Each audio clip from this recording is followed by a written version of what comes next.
túto hmotu si pomaly prenesieme si ju do cukrárskeho vrecka. Môžeme si ju aj na 2-krát, nemusíme to na 1-krát.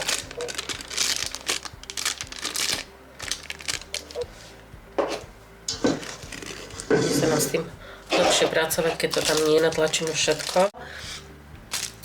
Do vrecúška sme si dali teda tú zmes. Buď použijeme hladkú cukrárskú špičku, alebo jednoducho takto odstrihneme, alebo jednoducho špičku odstrihneme.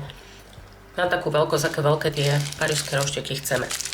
No a takáto rada, takto stočíte to vrecúško pekne. Zatočíte ho okolo prsta a vtedy sa vám nebude šmýkať. Držíme ho zatočené okolo prsta a môžeme striekať roštieky.